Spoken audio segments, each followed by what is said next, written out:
कांग्रेस सांसद राहुल गांधी ने एक बार फिर विदेशी धरती से देश की संवैधानिक संस्थाओं और सरकार पर निशाना साधा, जिसके बाद वो फिर बीजेपी के निशाने पर आ गए हैं। राहुल गांधी का जर्मनी दौरा शुरू से ही विवादों में है। इस बार बर्लिन के हर्टे स्कूल में एक कार्यक्रम के दौरान उन्होंने बीजेपी और आरएसएस पर हमला बोला और साथ ही भारत की चुनाव प्रक्रिया पर सवाल उठाए। जो आरोप वो देश में रहते लगाते रहे हैं, उन्हीं आरोपों को बर्लिन में दोहराया कि भारत में लोकतांत्रिक व्यवस्था पर हमला हो रहा है। बीजेपी ने सभी संस्थाओं पर कब्जा कर लिया है। वोट चोरी को लेकर अपनी प्रेस कॉन्फ्रेंस का उन्होंने जिक्र किया, साथ ही बर्लिन की उस मॉडल का भी जिक्र किया जिनकी फोटो का इस्तेमाल वोटर लिस्ट में 20 बार किया गया था, जो दावे उन्होंने भारत में रहते हुए किए थे और इसी आधार पर चुनाव आयोग की निष्पक्षता पर सवाल भी उठा रहे हैं। राहुल ने साफ कहा कि हमने हरियाणा चुनाव जीता था, लेकिन व्यवस्था ने हरा दिया। उन्होंने फिर कहा कि हमारे आरोपों और सबूतों का चुनाव आयोग ने कोई जवाब नहीं दिया है। राहुल गांधी ने सरकार पर भी निशाना साधा। उन्होंने कहा कि ईडी और सीबीआई के पास बीजेपी के खिलाफ 0 मामले हैं। ज्यादातर राजनीतिक मामले उन लोगों के खिलाफ हैं जो बीजेपी का विरोध करते हैं।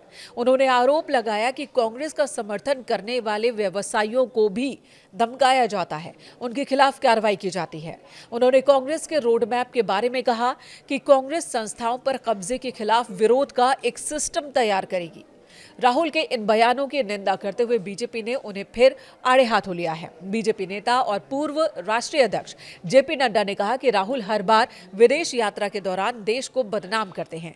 ये उनकी सोची समझी रणनीति का हिस्सा है।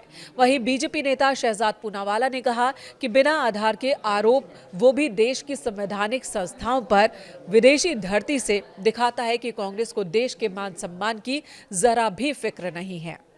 बीजेपी का कहना है कि राहुल गांधी सिर्फ एक सांसद नहीं है, बल्कि नेता प्रतिपक्ष है। इधर देश में संसद का सत्र चल रहा है, अलग अलग महत्वपूर्ण विषयों पर चर्चा चल रही है और राहुल गांधी अपना काम छोड़कर देश को विदेश में बदनाम कर रहे हैं। इससे पहले बीते बुधवार को राहुल गांधी जर्मनी के ही म्यूनिख में BMW के एक कारखाने का दौरा करने पहुंचे थे। वहां पर उन्होंने जर्मनी की तारीफ की थी, वहां के प्रोडक्शन की तारीफ की थी, जबकि भारत में उत्पादन और विनिर्माण की स्थिति पर चिंता जताई थी। उनके उस बयान को लेकर भी बीजेपी ने उन्हें निशाने पर लिया था। सोशल मीडिया पर भी उनके बयानों पर बड़ी बहस छिड़ गई। कांग्रेस और राहुल गांधी के समर्थकों का कहना है कि जो सच है राहुल वही तो कह रहे हैं, जबकि कुछ लोग ये भी कह रहे हैं कि उन्हें घर की समस्या का समाधान घर में ही करना चाहिए, न कि विदेशों में इस बात को रखना चाहिए।